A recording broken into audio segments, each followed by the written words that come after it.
The top 10 offensive tackles in the 2026 NFL Draft. Let's get into it.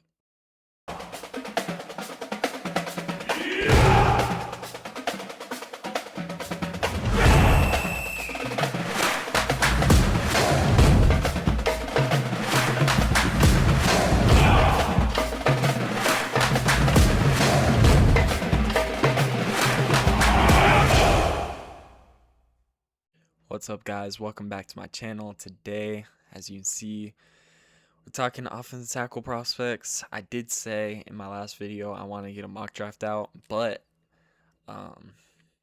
free agency just came up very fast, and a lot has happened in free agency today. So I had a mock draft. I already made a mock draft. I was planning to record it, but I think I'm just gonna wait on the mock drafts.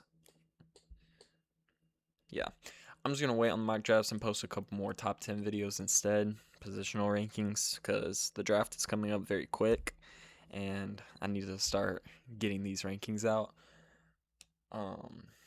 So yeah. Oh, I was also gonna say, if y'all do want to see the mock draft, I'm not gonna make a YouTube video about it, but I do have a new TikTok account, which is the same as my YouTube, Goal Line Takes. Y'all can go check that out. I posted the mock draft on there. So let's see. Yeah, I posted mock draft on there if y'all do want to see it, but yeah, I'm not gonna post it on YouTube. Anyways, offense tackles. This is a weird class. You just don't have like clear cut prospects. You know what I mean? Like, all of these prospects just have one flaw or some kind of flaw, or like half of these guys in my top 10 might turn into guards at the next level. So it's just a weird class. It's not a super deep class. It's not great at the top. It's kind of just a really weird mid class. But tackles, they're very valued in the NFL, so they're going to end up going higher than maybe they should. So, yeah, with all that being said, I think we can go ahead and get to number 10 on this list. We have Caleb Tiernan. He came in at number 10 for me, early mid third round pick. I have him as a technician, 6'7", 325 pounds. I have him at projected as an average high floor tackle. I just think he's going to be a good player in the NFL. Nothing special, nothing, but I don't think he's going to be bad. Just a solid starter. Pros: high IQ and stunt pickup, footwork is solid, good arm technique, plays with good leverage, and has a solid anchor. Cons: shorter arms, doesn't have NFL athleticism, agility is below average, needs more development as a run blocker. I think he's a very solid player. Maybe a team values him enough to take him in the second. He does have shorter arms. I just think he's a player who's going to slide maybe a little bit further than some people think. I know some people have him as a second round guy. I think he'll slide a little bit, but I mean, yeah, just a solid player. Has some limitations with the shorter arms and athleticism, but even with shorter arms, I don't think this is going to be someone who transitions to guard. I think he's clearly a tackle at the next level. If you need just a solid tackle, I think Tiernan in the third round would be a great pick. Very solid player, has some limitations, which will push him down the board. Yeah, I mean, I think he can just be a solid starter at the next level. Moving on to number 9, I have Jennings Dunker. This is a fan favorite. I do have an early third round pick. He's a powerful tackle, 6'5", 315. This is someone I think is going to definitely move into guard at the next level.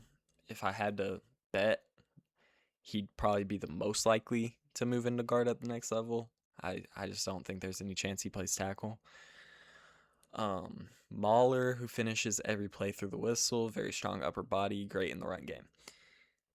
This is a raw prospect who he's just I have him, as you see down here. He's just a raging bull. He puts his head down and just he just drives until the whistle gets blown, which you like. You like the finisher's mentality there. He does have shorter arms. His anchor isn't great.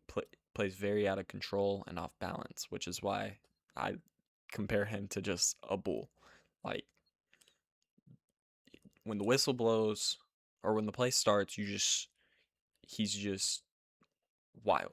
He's just gonna get hands on you and just drive until the whistle's blown. Flexibility is lacking, and yeah, overall, I don't think Dunker's gonna be a tackle at the next level. He's probably just gonna be a guard who wins with his power and motor, and that's fine. I still don't think he's gonna be a great pass protector, but I think he'll be a very good run blocker and just overall a solid player. Moving on to Isaiah World at number 8. A lot of people have moved on from Isaiah World and just kind of forgot about him.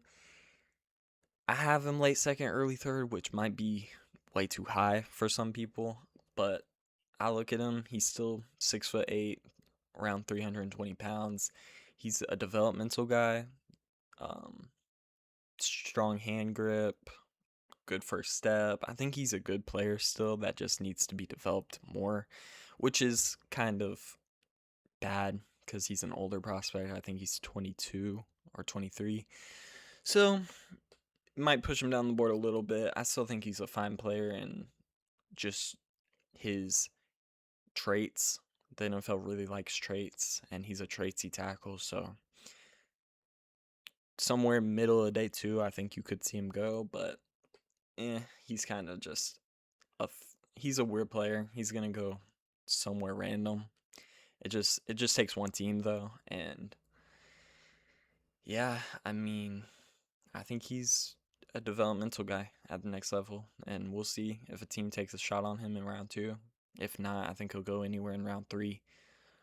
And yeah, moving on to tackle number 7. There's a pretty big jump between 8 and 7. Now you're getting into the guys that I think are definitely going to turn into starters at the next level. Starting with Blake Miller, early to mid second round pick. Could he slide into the first round? I think it's possible if a lot of tackles go earlier. Could happen, but I think he's the least likely out of these next 7 guys, which is why he's at 7, obviously. Good tackle, high floor. He's 6'6", 315. He's a good player. I think development, he can get even better. He's not like a low potential guy. He's got solid upside. Good IQ, blocking stunts, finishers, mentality, moves well in space, can play zone or gap scheme. He's versatile, which gives him a higher chance at getting drafted earlier because a lot of teams will like him. Good at working second level, great positioning. I also like that about him. In the run game, he's good at positioning and giving his running back gaps, if you understand what I'm talking about. Cons: reaching over his frame too much, leverage needs work, hand placement could improve, overall hand technique, footwork is not bad but just slow, does get beat with good speed. He still needs a lot of development, but if he does develop, I think he can turn into a really solid right tackle for you. He is a player that might move into guard at the next level. I've seen some people say that. I just 6'6", 315. I think he's good enough to play tackle, right tackle at the next level. I don't think he'll move into guard, but I've seen some people say he could. Moving on, tackle number 6. This might be a controversial one. We have Caden Proctor. Early to mid second round pick, which is going to be very low for a lot of people. A lot of people still have him as a late first round guy, mid first round guy maybe. He's 6'7", 366 pounds, elite potential, low floor kind of guy. Insane size, obviously. I think he's actually lost some weight. I think he's down to like 350 now, but still very, very big. Moves very well for his size. His straight line speed and athleticism is great at his size. He has strong hands and grip strength, vicious run blocker, very strong when his technique is good. Good first step as well. But when his technique is good is the key part here. When his technique's bad, he gets beat a lot and a lot. Pass blocking leverage was not great. That's one of the biggest things that he needs to fix, but it's very hard for someone like Caden Proctor to fix that when he's so tall and so big. It's hard to get that knee bend and get low, but he got beat a lot because, as you know, lower man wins, and Proctor struggled to be the lower man in a lot of battles, so he definitely got beat more with power than you would like someone at his size to get beat with. Footwork, I do think his first step was always good, but after that, it definitely fell off.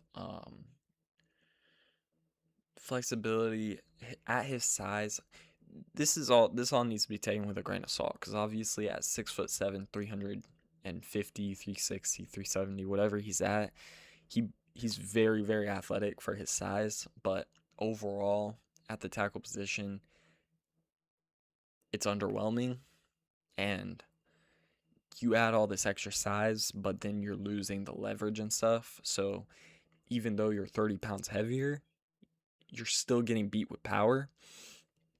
So it's not like you're adding strength and losing athleticism. You're just adding strength and losing leverage. So overall, I'm not big on Proctor. I think he's definitely someone who could move into guard, but 6'7" is a very, very tall guard, which I don't like. I don't like guards being that big. But worst case scenario, he moves into guard. I think he's very good at guard just because he won't have to get into long drop backs. He won't be getting beat with speed. He'll be able to use his size a lot more. So I could see Proctor just move into guard and just being a very solid guard at the next level. But I think that also drops his... I think that'll make him slide in the draft a little more. A lot of people have him going high. I'm not there with Proctor. I think the tape just wasn't good. But if the right team gets to him, like one place I could see him going is the Eagles in the first round. Hey, like, if the Eagles get Caden Proctor, if anyone can make him work, it'll probably be them. But overall, I'm not on the Caden Proctor hype train. Moving on, tackle number 5, we have Max Ihonachor. I have an early second round pick, or early second round grade. He's a balanced tackle, 6'6", 330 pounds. I think this is another true tackle. Some background, I don't think he started playing football until 2021.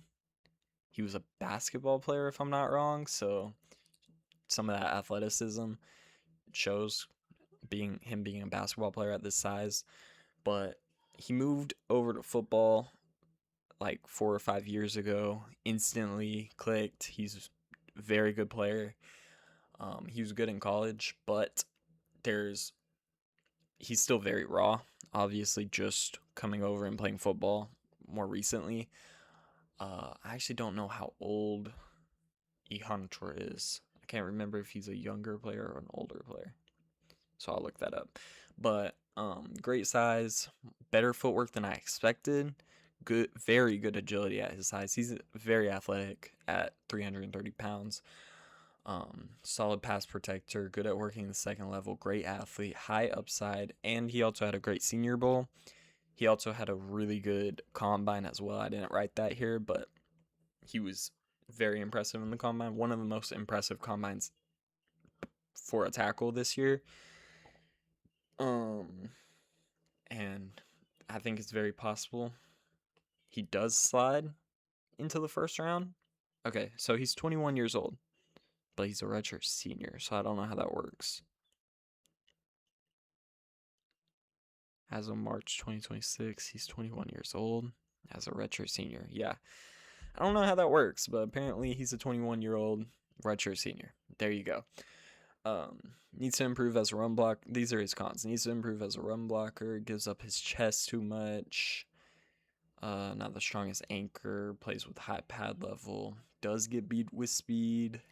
Overall hands are great. I mean, yeah, he needs to work on his hand technique. Needs to work on his anchor. Needs to work on his pad level. This is all coachable stuff though, and Ihanachore's athleticism and his traits. Like I said, the NFL, when they're drafting tackles, they care the most about their traits. Ihanachore has all of the traits. So I think he's someone who's going to be liked a lot in this draft process. I have him as an early second, but I really could, with how it's a little bit of a weaker class for tackles, I could see Ihanachore sneaking into the first round. Wouldn't shock me. If we're drafting off upside, he's a first round pick, but still very raw. We'll still need a couple years of developing before being a true NFL starter. But yeah, he has very high potential in the NFL, and I think this is someone that might be worth a late first round pick. Moving on to tackle 4, we have the technician Caleb Lomu. I have a late first. This is my first round grade on a tackle in this class. He's 6'6", 304, a little bit slimmer for a tackle, NFL tackle. I have him projected to just be a really good starting tackle, left tackle, that is. High IQ player, blocks stunts very well, very good hands and footwork, plays with solid pad level, very athletic, and moves well in space, good in zone schemes where he can work to the second level. He's an athletic tackle, has some limitations, but overall his technique's great. I think he can be plug and play. Maybe not day one, but year one he can definitely play. Cons, does not have great strength and power. Obviously, he's a little bit slimmer at 6'6", 304, which is crazy. He's still huge, but at the NFL standard, he's definitely a little bit smaller. So that takes away a little bit of that strength and the power. Doesn't have ideal arm length, some people might say, to move Lomu into guard. I think he's a tackle at the next level, similar to Blake Miller. I think he's going to be a good tackle regardless of the arm length. Sometimes he does overcompensate by leaning over his frame. You don't want to see that at the next level. That takes away a little bit from his technique, but he just wins a lot. His anchor isn't great. Footwork and hand technique helps make up for that. I think this is just a really solid player. Absolute technician, wins with footwork and hands rather than size and power. He's going to be reliable at the next level. He's going to get beat. He's a player he's going to get beat at times, and he's not going to be the most just secure like left tackle in the league, but I think he'll do enough and be a solid starter at the next level. Worst case scenario, you could move him into guard, but I think I don't really like him at guard. I think he'll stay at tackle at the next level, and somewhere in the late first. He's not the traitsy guy that the NFL looks for, but the technique is so good that I think he'll sneak into the late first round. Moving on, we have tackle number 3, Monroe Freeling. He's been one of the biggest risers in this entire class, moving up into the first round conversation. Some people have him going top 10. I'm not quite there. I just think it's a weak class, so it wouldn't shock me if someone took him higher than he should go. Strong grip strength, moves very well in space, good at mirroring when he keeps his feet moving, very physical finisher, decent at blocking stunts, and he has great athleticism. Some might even say elite athleticism. As I said earlier, the NFL looks for the traitsy guys over the developed guys. They want guys that have the high potential and high upside. Freeling checks all those boxes in terms of traits. He is the fundamental he has all the fundamental tackle traits: the arm length, the athleticism, the strength, the power, the uh, finisher's mentality. He has all that. He just needs to work a little bit on the technical side, which is your footwork. I think his footwork needs work. Lunges out of his frame too much. He does get over aggressive, and sudden moves can get him off balance. And he also dealt with some injuries. I don't think that's going to be a big deal, but it's something to keep in the back of your mind. Overall, Freeling's probably going to go higher than this in the first round, just because he's such a, like I said, such a traitsy player. He has everything that the NFL looks for. Now he just has to go to the right coach who can turn him into that elite player that he can be. High upside player. Yeah. Overall, someone's going to take a shot on him early and try and develop him. And I think he'll be a great player in the NFL. All right, moving on. Tackle number 2, we have Spencer Fano. Before the combine, Fano was my number 1 tackle. If we're just going based off the film, I think his technique and his athleticism is off the charts. Elite athleticism, agile with great footwork, elite recovery ability, never stops driving his feet, great mirroring ability, understands leverage, great at working the second level, great run blocker, physical finisher, hands are solid, better grip strength than given credit for. Lots of pros, very technical, good athleticism. Maybe not as athletic as a guy like Monroe Freeling, but definitely very, very athletic. He's a little bit smaller, 6'6", 302. I think he came in a little bit heavier than that in the combine. The cons, strength and anchor is still a big flaw. Obviously, he's a smaller tackle, that's going to be a concern. Gets over physical and aggressive at times, which can cause him to whiff on blocks. That's just him going for the killer, like, knockdown block and just missing it. He's a very high motor player, even at his size. You can tell he just loves to play football. But with all that, I still think he's right now the best tackle in this class. The biggest knock for me is the arm length. He came in with, like, not just short arms, he came in with very, very short arms, like some of the shortest arms we've seen. More than likely gonna make him a guard at the next level, and I just don't think Fano is gonna be as good of a guard as he is at tackle. Some people even have him going to center, which is interesting. We'll see if that happens. He's a player who will play wherever he needs to, so I think he's still just a very good player. If that arm length was longer, he would genuinely be my number 1 tackle in this class by a solid amount. Like, he'd be my clear number 1 tackle, but that arm length is definitely going to hurt his case. Either way, I think he's definitely a first-round player, definitely someone who you draft, and he's just going to be very good in the NFL, but the strength concern and the arm length might knock him down a lot of teams' boards, and he might get selected. He might slip down the draft a little bit, but if we're just talking about right now, who's the best day 1 player, I think Fano by far is the best day 1. The upside is the biggest concern. And coming in at number 1, we have Francis Mauigoa. He's pretty much the clear-cut number 1 tackle in this class after Fano's arm length.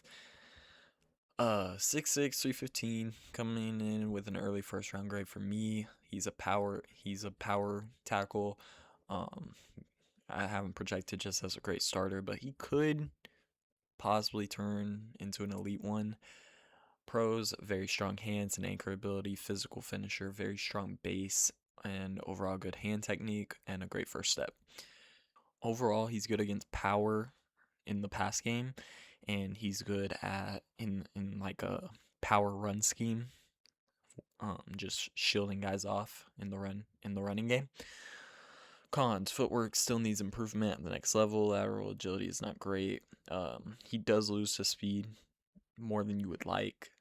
Not the most. He's just not the most sure thing prospect at tackle, but worst case scenario, he moves into guard and he's still good. But yeah, the right team, Manoa, the right fit, he could be a very, very good tackle. And I mean, yeah, that's all I really gotta say. Fits best into a gap running scheme where he can use his power to create gaps, big gaps. He's a raw player still, but definitely looking at everyone else's flaws, he's definitely gonna be my #1 tackle in this class. And yeah, I think that's gonna be about it for this one, guys. Next up, I might do edge rushers, my top 10 edge rushers, so watch out for that. Yeah, I think that's all we got for this one, so peace.